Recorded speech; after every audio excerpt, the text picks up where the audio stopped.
तो महाराज एक बहुत सुंदर राजा हुए हैं हस्तिनापुर के, जिनका नाम था प्रतीक। क्या नाम था? प्रतीक महाराज। अब प्रतीक महाराज का विवाह हो गया, लेकिन उनके कोई संतान नहीं हुई। जितनी भी आप कथाएं सुनेंगे, ज्यादातर राजा महाराजा संतान के लिए ही दुखी रहते। क्यों? क्योंकि सब चीज की सुविधा होती है, धन संपत्ति, खेती बाड़ी, सारी नौकर चाकरों की व्यवस्था अच्छी होती है, तो एक न एक दुख तो मिलता ही है। क्योंकि सर्व सुख भगवान जब स्वयं पृथ्वी पर अवतार धारण करके आए, उन्हें भी सर्व सुख नहीं मिले तो हमारी तुम्हारी तो ताकत क्या है। तो महाराज उन प्रतीक नाम के राजा के कोई संतान नहीं थी। मैया बड़ी विचित्र तरीके से विचार करती है कि कोई तो मुझे बांझ कहता है और हमारे पति को निर्वंशिया कहता है, और ये बातें हमें शोभा नहीं देती, सुनने में अच्छी नहीं लगती। पति से कहा कि ऐसे जीवन से अच्छा है कि भगवान का तप करें। तो गंगा जी के किनारे दोनों पति पत्नी महाराज गंगा मैया की तपस्या करने लगे। प्रतीक महाराज और उनकी धर्मपत्नी गंगा जी का ध्यान कर रहे हैं। 1 वर्ष नहीं, 2 वर्ष नहीं, कईयों वर्ष उन्होंने तपस्या की और महाराज गंगा मैया को प्रसन्न कर लिया। गंगा मैया को जब प्रसन्न कर लिया और गंगा मैया से कहा, माँ तुम हमें वरदान दो। गंगा मैया ने कहा, मांगो, क्या मांगना चाहते हो? उन्होंने कहा, माँ वैसे तो मेरे घर में सब सुख संपत्ति है, लेकिन एक बालक नहीं है, इसलिए मैं चाहता हूँ कि मेरे एक बालक हो जाए, चौथेपन पे ही हो जाए बालक तो बड़ी खुशी होगी। उन्होंने कहा, बिल्कुल बिल्कुल तथास्तु, ऐसा ही होगा। महाराज गंगा जी ने जैसे ही वरदान दिया और वहां से चली, मैं रुक जाओ, थोड़ी देर रुको, मैया एक और वरदान दे दो। क्या? कि माँ तुम्हें तो पता है इस दुनिया में किसी पर कोई भरोसा नहीं है। दुनिया में आप अपने लड़का के लिए, शादी के लिए कोई लड़की देखो तो महाराज रूपरेखा देख लेंगे, बड़ी सुंदर है, लेकिन गुण नहीं देख सकते। तो आज महाराज कहते हैं कि कलयुग में तो देखिएगा आजकल ऐसे ऐसे कांड चल रहे हैं। आपने न्यूज पे खबर सुनी होगी, आपने देखा होगा कि एक लड़के की हत्या करवा दी गई है और कई टुकड़े, कितने टुकड़े थे महाराज? 15 टुकड़े किए थे और ड्रम में भर दिया था। और महाराज ऐसे ऐसी हत्या हो रही है, कोई तो ड्रम में भर रहा है, कोई महाराज जहर दे रहा है, कोई कुछ कर रहा है, कोई कुछ कर रहा है। तो आज की जनरेशन के हिसाब से किसी पर भरोसा नहीं किया जा सकता। पहले पत्नी एक ऐसी थी, दुनिया एक और हो जाए, लेकिन पत्नी तुम्हारी तरफ है तो दुनिया में तुम्हें सारे लोग छोड़ जाए फिर भी कोई मुसीबत नहीं आती थी। आती थी तो वो संयोग दोनों का था, अच्छी तरीके से जीवन काट लिया करते थे। इतनी सुविधा नहीं थी तब, फिर भी जीवन सुख में था। लेकिन आजकल जितनी सुविधा है, जितनी सुविधा उतनी ही तुम्हारे जीवन के लिए कठिनाई है जीने में। खुद की पत्नी तुम्हारा साथ नहीं देती, क्योंकि ये आजकल यहाँ की बात नहीं है, हर जगह की बात कर रही हूँ। लेकिन जो 7 परे की पत्नी होती है, महाराज कहते हैं कि 1 जन्म नहीं, 2 जन्म नहीं, 7 जन्म तक तुम्हारा साथ देती है, ऐसा कहते हैं। लेकिन आजकल तो इसी जन्म का पता नहीं है, क्या से क्या हो जाए, बारे भगवान। तो आज महाराज प्रतीक कहते, मैया गंगा अगर आपने मुझे पुत्र दिया है, आप मुझे पुत्र दोगी, तो मैं चाहता हूं कि मेरे पुत्र की पत्नी भी बन करके आप ही आओ। बोलिए गोविंद भगवान की। गंगा मैया ने कहा, लो पुत्र भी इनको दो और पत्नी भी इनके पुत्र की बन करके आओ। चलो ठीक है, तथास्तु, ऐसा ही होगा।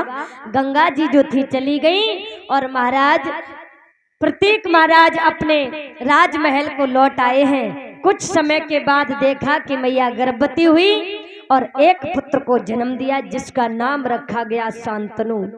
और धीरे धीरे धीरे धीरे शांतनु बड़े होते हैं। चौथेपन में तो बालक देखा था, भारी खुशियां, भारी खुशियां। महाराज बधाइयां बज रही हैं आंगन में। कैसे? आज हस्तिनापुर का दीपक जगमगाया है, तो बधाइयां देने के लिए सभी भक्त लोग आ रहे हैं। कह रहे हैं, बारे महाराज कि ललना छबीदार भयरी, ललना ललना छबीदार भयोरी ललना।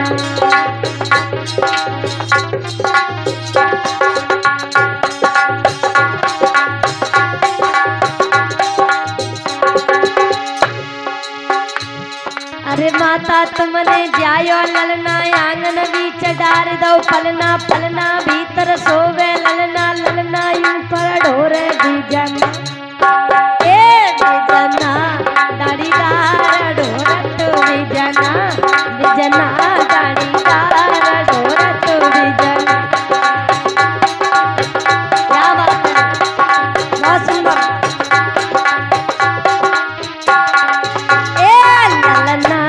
छबीदार भयोरी ललना ललना छबीदार भयोरी ललना।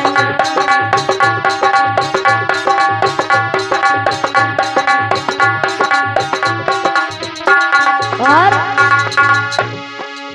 लल्ला की सुन के में आई हमारी मैया दे दो बधाई। लल्ला की सुन के में आई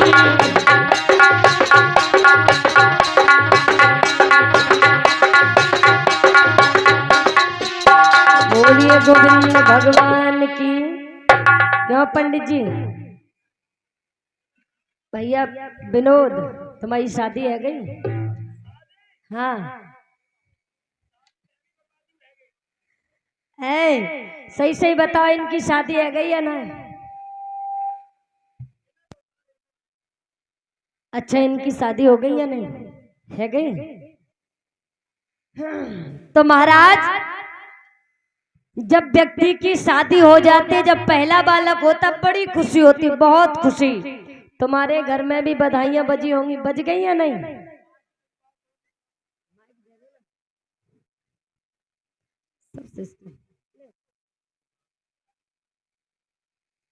बधाइयां बजवाई थी या नहीं? देखो कैसे बधाइयां बजी इनके घर में, सोचे बताएंगे। बताओ कैसे बजी?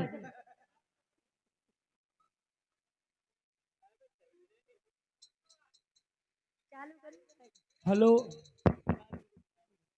बोल वृंदावन बिहारी लाल की जयकारा बोलो, करो फैले सब लोग। सच्चे दरबार की, फटे अखबार की। बहुत पढ़े लिखे हो तुम लोग, फटे अखबार की क्यों लगाई थी? वाह भाई वाह, क्या कही आपने बधाई बजी? हाँ मेरे यहाँ इतनी बधाई बजी, इतनी बधाई बजी। और कौन आए? कौन? भैया। अच्छा तो कैसे कैसे कैसे बधाई बजी? अब जो तुम बताए दो कैसे बजी। ना ना ना तुम बताओ। आए बोई। अच्छा हाँ अब पता है तुम्हें दो। हाँ बताओ। बोलिए गोविंद भगवान की। महाराज बधाई मांगने का बहुत विचित्र तरीका होता है, लेकिन तब तो बहुत अच्छे तरीके से बधाई मांगती थी, लेकिन आजकल बधाई मांगने का तरीका पूरा बदल गया। देव तो देव और ना महाराज गजब कर देते हैं। श्री सुखदेव जी, श्री सूत जी महाराज समझा रहे हैं, मैया के यहाँ जब बधाई बजी तो अनेकों धन धाम लुटा दिए कि चौथे पन में बालक पाया है, अपार खुशी है। बालक का नाम रख दिया शांतनु। शांतनु धीरे धीरे बड़े हुए, चौथे पन में आकर के आज महाराज ने कहा देखो लाला, ये राजकाज साजा तुम्हें संभालना पड़ेगा, क्योंकि हम तो चौथे पन में हो गए, और चौथे पन का मतलब है घर से रवाना हो जाना। अब हम हवन यज्ञ करेंगे और तप करेंगे, तब हमारे जीवन का उद्धार होगा। और वास्तव में जीवन में अगर 50 वर्ष से ऊपर तुम्हारी एज हो जाए, उम्र हो जाए, तो तुम्हें फिर दुनिया के जाल से मन हटा देना चाहिए। जो था आपने किया, जितना कर पाया 50 साल में कर लिया, इससे आगे बढ़ने की जरूरत ना करें, क्योंकि 50 साल के बाद उम्र महाराज आजकल आदमी की इतनी हो जाती है कि 50 साल में जो कुछ करना होता है हो जाता है। क्या वन वर्ष के हो जाओ सोई, और महाराज भजन करो भजन। अब जंगल में तो जा नहीं सकते, तो ज्यादा नहीं, अपने घर में बैठ करके शाम को और सुबह जितनी तुम्हारी इच्छा हो, हरी इच्छा, आधे घंटे नहीं तो 20 मिनट, 20 मिनट नहीं तो 10 मिनट भगवान का चिंतन मनन करो। ज्यादा नहीं, 10 या 20 मिनट, उतने ही में आपके जीवन का बेड़ा पार हो जाएगा। बोलिए गोविंद भगवान की। कितनी सरल बात है, बताइए। 10-20 मिनट अगर हम रोज निकालेंगे तो हमें जिंदगी में फिर पछताना नहीं पड़ेगा, क्योंकि उम्र निकल जाती है व्यक्ति की कार्यभार में। देखो भैया, किसान सब हैं, सब खेती बाड़ी करते हैं, तो समय वास्तव में पता नहीं चलता, तो इससे दुख की बात नहीं है। लेकिन प्रतिदिन 10 मिनट 20 मिनट अपना नियम बना लो कि रोज डेली तुम्हें भगवान का भजन करना है, तो तुम्हें कभी भी किसी भी चीज से पछताना नहीं पड़ेगा कि जिंदगी निकल गई, भगवान के दर्शन नहीं हो पाए या काम नहीं कर पाया कोई भगवान के प्रति, ऐसा आपको महसूस कभी होने वाला नहीं है। अब श्री सूत जी महाराज समझाते हैं सोनकाद ऋषियों, चौथेपन की अवस्था पर जैसे ही आज महाराज प्रतीक बन के लिए चले गए हैं, उससे पहले अपने पुत्र से एक बात कहिए, देखो लाला, हम तुम्हारा राज्य अभिषेक किए जा रहे हैं, लेकिन राजाओं में 14 प्रकार के दोष होते हैं। कितने? 14 प्रकार के। और महाराज उन दोषों से तुम दूर रहना। लेकिन एक बात किए जा रहे हैं आपसे, आप जब भी वन में जाओगे, भगवान की कृपा से एक बहुत सुंदर तुम्हें कन्या मिलेगी, और आप उस कन्या का नाम पूछेंगे तो गंगा नाम की कन्या होगी, आप उनसे गंधर्व विवाह कर लेना। बोलिए गोविंद भगवान की। महाराज प्रतीक तो चले जाते हैं, इधर महाराज शांतनु राजा बने हैं हस्तिनापुर के। एक बार घोड़े को दौड़ाया और वन में घूमने के लिए चले हैं। कैसे जा रहे हैं? वन में घूमने के लिए जब चले हैं, देख रहे हैं कैसी वन विहार है,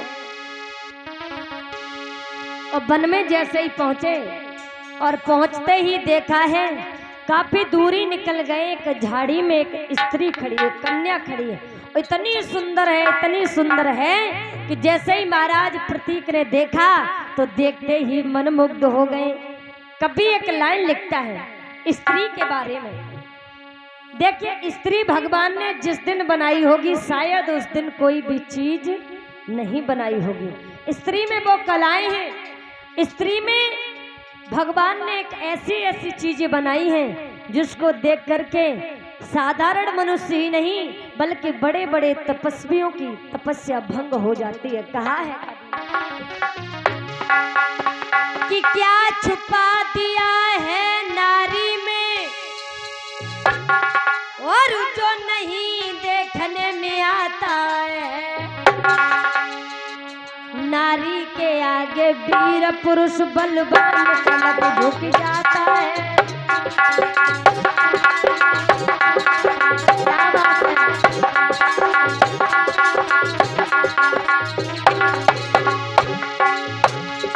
क्या छुपा दिया है नारी में, क्या छुपा दिया है नारी में, जो नहीं देखने में आता है। नारी के आगे वीर पुरुष बलवान पलक झुक जाता है, बलवान पलक झुक जाता है।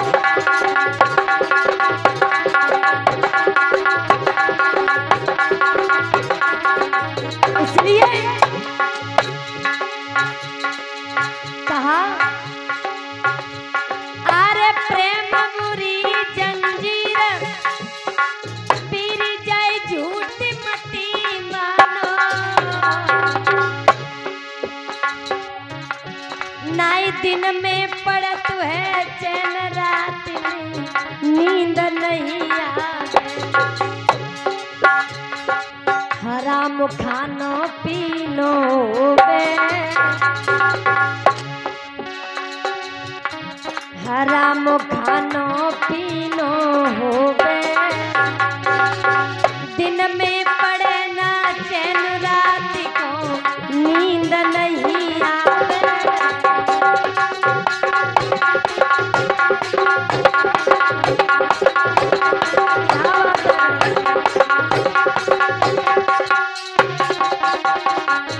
और बचो तुम ऐसी नारी से, पुनीत न मिटत खले सब प्रेम करी के पर नारी से।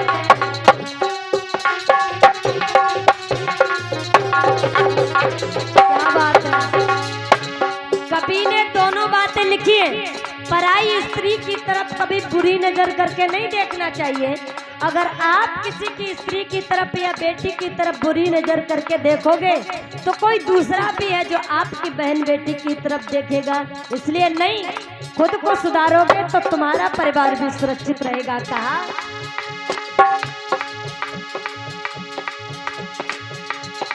पर नारी की प्रीति फूल की तपनी, चाहे धरो कले जो चीरी होती नहीं अपनी। अरे जैसे ही रंग कुसुम की चादर, जैसे ही रंग पराई प्रिया को, अरे हाल ही तो हंस के बोले, हाल ही में करेंगे तुम तड़ाको।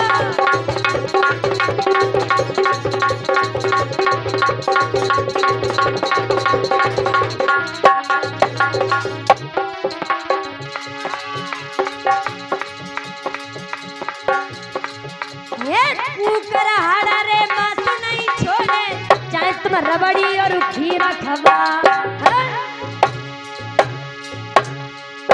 रूपाजी महरिया कबहू नहीं डके, चाहे बापे कितने उलोटड़ा।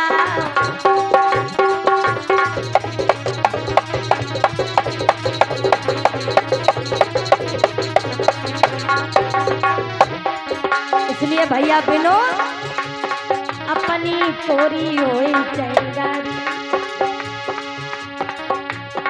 नारी गोरी होई चैकारी करक सा नारी नारी गोरी होई चैकारी करक सा नारी।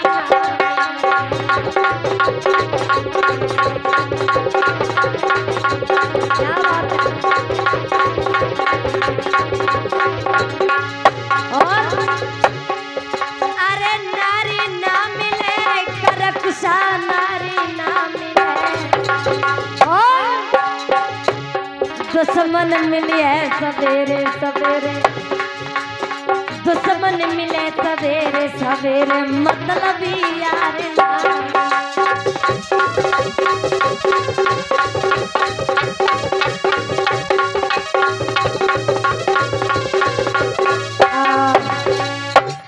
महाराज। प्रेम जो होता है वो अद्भुत होता है। प्रेम जो होता है वो कभी खरीदा नहीं जाता और न कभी बेचा जाता है। आजकल के देखो, प्रेम की बात करना कोई बुरी चीज नहीं है, और यदि प्रेम के बारे में आपने सच्चा जान लिया तो कभी दुनिया में धोखा नहीं खाओगे। एक बात कह देते, कान खोल करके सुन लीजिए।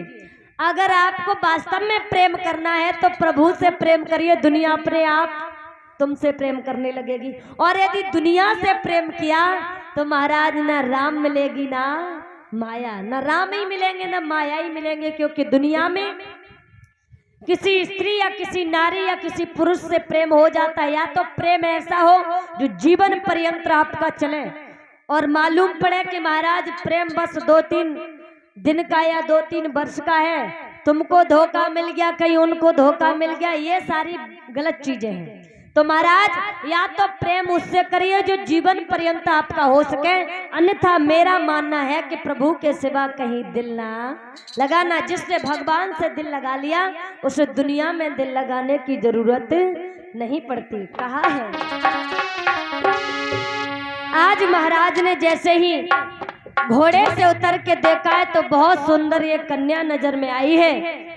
इशारे करके आज इस कन्या ने बुलाया है तो राजा शांतनु पहुंचे, और जैसे ही पहुंचे तो राजा शांतनु ने गंगा जी को देखा तो देखते ही रह गए, टकटकी लगाते हुए। एकदम से गंगा जी ने कहा, कौन है आप? हम कौन है? हाँ, हम प्रतीक के बेटा हैं, शांतनु, जो हस्तिनापुर के राजा प्रतीक हैं। हाँ, मैं उन्हीं का बेटा हूँ, मेरा नाम शांतनु है। अच्छा अच्छा अच्छा अच्छा, समझ में आया। तुमको हो? हम? हाँ। अरे हमारा पता पूछने से तुम्हें क्या? तुम बहुत सुंदर लग रही हो। हम? हाँ। अरे सुंदरता तो स्त्री का आभूषण होता है, इसलिए प्रत्येक स्त्री सुंदर होती है, हम थोड़े ही ना है। तुम्हारी बड़ी बड़ी आंखें हैं, लंबे लंबे केस हैं, तुम बड़ा सुंदर हो, कौन हो तुम? हमारा नाम जानना चाहते हो ना? मेरा नाम है गंगा। गंगा? हाँ वही गंगा जो ब्रह्मा जी के कमंडल से निकली? जी जी बिल्कुल बिल्कुल। गंगा मैया हो तुम? हाँ नहीं नहीं, मेरा नाम गंगा है। अच्छा, हाँ बहुत धन्यवाद। आप कहना क्या चाहते हो? उसी समय मैया गंगा को आज पहचान लिया कि यही हमारी धर्म पत्नी है, क्योंकि पिताजी आज्ञा दे गए थे तो एकदम से अपने दिल की बात खुले शब्दों में कहा। राजा शांतनु कहने लगे, देखिएगा मैं आपको देखते ही मनमुग्ध हो गया और मैं चाहता हूं कि मैं आपसे गंधर्व विवाह करूं। उन्होंने कहा बिल्कुल बिल्कुल, आप अगर शादी की इच्छा लेकर के आए हैं तो मैं शादी कर सकती हूं, लेकिन मेरे 2 वचन हैं, अगर आप पूरा करेंगे तो मैं आपसे शादी जरूर करूंगी। उन्होंने कहा कौन से बताइए? उन्होंने कहा पहला वरदान ये लीजिए कि मैं चाहे तो कहीं उठूं या बैठूं या फिर किसी से बातें करूं या कहीं भी घूमूं, आप रोकोगे नहीं, आप टोकोगे नहीं। जिस समय आपने रोक दिया, टोक दिया, उसी दिन से हमारा तुम्हारा रिश्ता खत्म। और उसी समय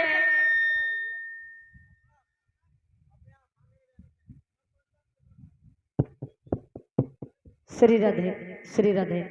और जैसे ही गंगा मैया ने पहला वरदान मांगा, उन्होंने कहा ठीक है। दूसरा वरदान कि दूसरा वरदान महाराज, हम कुछ भी करें आप इसमें कोई भी हिस्सा नहीं लेंगे। आप ये नहीं हमसे कह सकते हैं कि ये आप कार्य क्यों कर रही हो। उन्होंने कहा कोई बात नहीं, पूरी आजादी है। और स्त्री मोह के चक्कर में उन्होंने वरदान दे दिए और आज राजा शांतनु ने गंधर्व विवाह कर लिया। अच्छा परीक्षित जी बताएंगे आप गंधर्व विवाह क्या होता है? अच्छा, आपकी शादी हुई है? 7 भामरे डार के ले आए हो कि रेडीमेड ले आए हैं? 7 भामरे पड़ी है ना तुम्हारी? क्या बात है, ताई से ज्यादा खुशी हो तुम। और महाराज देखिए, जिनकी 7 भामरे डल के आती है महाराज, वो तो विवाह करके आते हैं, शादी करके आते हैं। रेडीमेड विवाह वो होता है जैसे कोई तो मंदिर से शादी कर ले आए, कोई भगाए ले आए, तो ये सारी चीजें जो हैं वो महाराज रेडीमेड कहलाती है। अब आइए गंधर्व विवाह के बारे में। गंधर्व विवाह क्या होता है? देखियो, पहले गंधर्व विवाह जो था केवल देवताओं में हुआ करता था, लेकिन आजकल भैया विनोद, घर घर में देवता हो रहे हैं या राक्षस हो रहे हैं? हाँ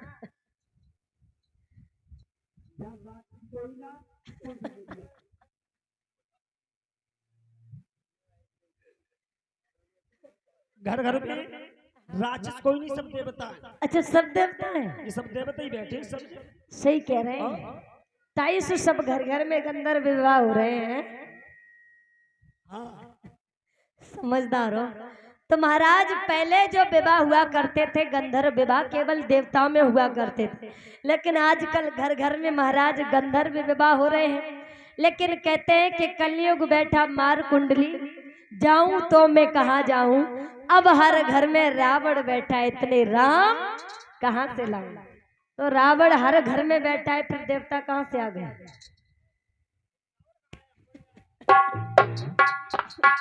कहना क्या चाहते हैं तुम? यार रावण कोई ना, सब देवता है। अच्छा, सब राम है। सब राम है, जो राम की सेना हनुमान जी की सेना बैठी है, हनुमान जी की। अच्छा। अब जे है राम और जे है सीता, अरे लक्ष्मण भैया सामने बैठे हैं। सब लोग राम लक्ष्मण सीता उपस्थित है यहाँ। अच्छा, ये सीता है? नहीं, ये लक्ष्मण लक्ष्मण काले तो जो काले लक्ष्मण है। गलत है? लक्ष्मण काले नहीं थे, काले तो राम थे, सामने थे राम। तो जे हुई सब ये तो दोनों एक से लग रहे हैं, दोनों एक से। बोल हरिलाल की, बोलिए सच्चे दरबार की। अब हम बता रहे हैं, वो सुनो महाराज। गंधर्व विवाह का मतलब होता है लव मैरिज, यानी कि आजकल घर घर में महाराज ये सारी कथाएं हो रही है कि लड़के को यदि लड़की पसंद है, लड़की को यदि लड़का पसंद है, तो महाराज उनकी शादी वास्तव में कर देनी चाहिए, विवाद नहीं करना चाहिए। और गंधर्व विवाह जब होता है तो जिंदगी में वहां पर जिम्मेदार माँ बाप नहीं होते, वहां पर वो स्वयं जिम्मेदार होते हैं। बोलिए गोविंद भगवान की। तो ये है गंधर्व विवाह। जब गंधर्व विवाह करके आए हैं, गंगा मैया आज हस्तिनापुर की महारानी बनकर के गई हैं। तो ऐसा ही नहीं, गंगा मैया ने कुछ समय के बाद एक पुत्र को जन्म दिया। इधर तो घर में बधाइयां बज रही हैं, गंगा जी ने पुत्र को उठाया, पहला पुत्र गंगा की धारा में बहा दिया। और कुछ समय के बाद दूसरा पुत्र हुआ, दूसरे पुत्र को भी उठाया, घर में बधाइयां बज रही हैं, और वो गंगा जी पे गई और गंगा की धारा में बहा दिया। राजा शांतनु बड़े दिक्कत में, उन्होंने कहा ये क्या कर रही हैं, ये तो वंश ही विनाश कर रही हैं, ये कैसी माता है। बताइए, कोई मैया अपने पुत्र को नहीं मार सकती, ये क्या कर रही हैं। रोकेंगे, अगर टोकेंगे तो छोड़ के चली जाएंगे। अब तो बेचारे फंस गए। अब तीसरा बालक हुआ, उसको भी बहा दिया, चौथा, पांचवा, सातवां। जब 6 बालक बहा दिए, नंबर आया 7वें का, तो गंगा मैया ने 7वां बालक भी बहा दिया। अब 8वां बालक था। महाराज शांतनु कहने लगे, अब चाहे गंगा रहे या ना रहे, लेकिन मैं बालक को बहने नहीं दूंगा। उसी समय मैया गंगा के कुछ समय बाद जब 8वां बालक हुआ है और गंगा मैया जब बहाने के लिए चली, तो पीछे पीछे राजा शांतनु चले हैं। और जैसे ही गंगा जी के किनारे पहुंची, बहाने चली, उसी समय राजा शांतनु ने आवाज लगाई है, गंगा अरे माता निर्माता बन गई रे, तू कैसी माता पराई।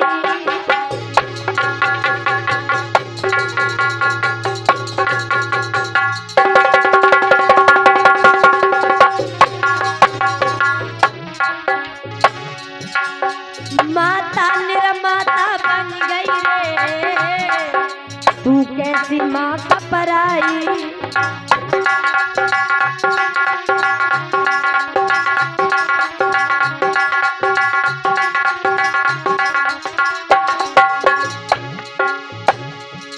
महाराजा जन्म जो देवे माता री, और कभी न बच्चे को वो मैया करती है हानि। अरे तू कैसी नारी है बनी कि बालक हत्या कर रही है, अरे तू कैसी माता बनी लाल की हत्या कर रही है।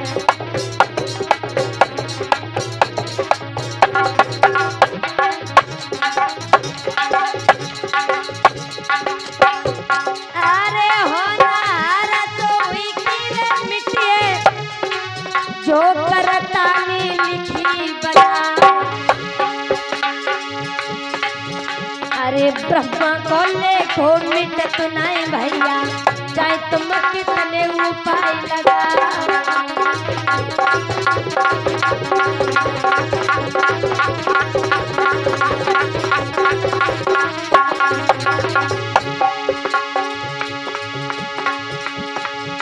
अरे हानि पे हानि, होनी पे होनी, दुख में बेलुरी दगा देगा, दुख में अपनो मैया जायो, भैया के घरी पीठी दे जाए।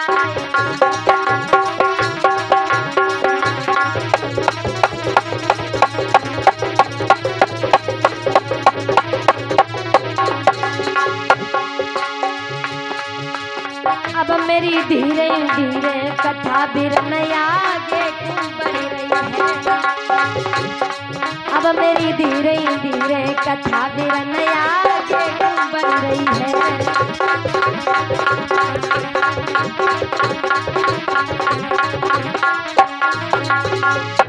महाराज आज श्री सूत जी समझाते हैं, सुनिए। जब गंगा जी ने अपने 8वें बालक को बहाना चाहा, तो एकदम से रोक लिया, टोक दिया। और जैसे ही टोका, गंगा जी ने कहा, बस हमने आपसे पहले ही वरदान मांग लिया था, अगर तुमने मुझे रोका टोका तो मैं तुम्हें छोड़ करके चली जाऊंगी। सो आज से मैं अपने यहाँ गई और तुम अपने यहाँ रहो। बालक को वहीं छोड़ गई और गंगा जी की धारा में बह गई। और इधर महाराज कहते हैं, अच्छा कोई मैया अपने बालक को नहीं बहाएगी, क्या कारण था? जो गंगा मैया ने अपने पुत्रों को बहाया, इसका कारण है। महाराज 8 बसु थे, 8 बसु। अगर आप ध्यान से सुनेंगे तो सारी कथा बड़े सुंदर तरीके से समझ में आएगी। समझ में आ रहा है ना परीक्षित जी? तो महाराज 8 बसु थे और उन 8 बसुओं में से एक महाराज बसु ने देखा कि पर्वत की चोटी पर सभी विहार कर रहे हैं। वो भी गया अपनी पत्नी को साथ में लेके। तो ऋषि वशिष्ठ उस समय वहां पर तपस्या कर रहे थे और उनकी कुटिया में बहुत सुंदर गाय थी, कामनी नाम की गाय बंधी हुई थी। तो महाराज अपनी पत्नी के कहने पर यदो नाम के जो महाराज बसु थे, अपनी पत्नी के कहने पर उनकी नंदिनी जो गाय थी उसको चुरा लिया। और जैसे ही वशिष्ठ जी ने देखा कि गाय तो है नहीं, बड़े क्रोधित हुए कि यहाँ कोई आया नहीं, केवल 8 बसु आए हैं। 8 को श्राप दे दिया, जाओ तुमने हमारी गाय को चुरा लिया है, तुम्हें संसार में मृत्यु लोक में जाना पड़ेगा। सो गाय के समान यानी कि जानवर के समान तुम जब वहां पर रहोगे तब तुम्हें पता चलेगा। आज 8 बसुओं को श्राप लगा, पता चला कि मुझे श्राप लग गया। 8 के 8 हाथ जोड़ करके आगे, प्रभु मेरा तो कोई दोष नहीं है। देखिएगा, एक ने गलती की और 8 के 8 सारे समूह पूरा गया। अब कोई महात्मा आ जाए तुम्हारे गांव में, अगर वो क्रोधित हो जाए तो पूरे गांव को श्राप देता है या नहीं देता है? तो महाराज उसी प्रकार से 8 बसुओं को श्राप दे दिया कि तुम्हें मृत्यु लोक में जाना पड़ेगा। 8 बसु हाथ जोड़ करके आगे, प्रभु मैंने तो कोई गलती नहीं की, फिर मुझे क्यों जाना पड़ेगा? एकदम से कहा कि जो एक बसु है जिसने तुम्हारी गाय को चुराया है, केवल उसी को श्राप लगना चाहिए, हम लोगों का कोई दोष नहीं, हम लोग निर्दोष हैं। उसी समय कहा कि तुम जाओगे तो क्योंकि श्राप वापस नहीं होगा, आप लोग जाओगे और जाने के बाद में तुम्हारा तुरंत ही उद्धार भी हो जाएगा, लेकिन जिसने गाय चुराई है उसका उद्धार नहीं होगा, वो मृत्यु लोक में पूरा जीवन व्यतीत करके आएगा। बोलिए गोविंद भगवान की।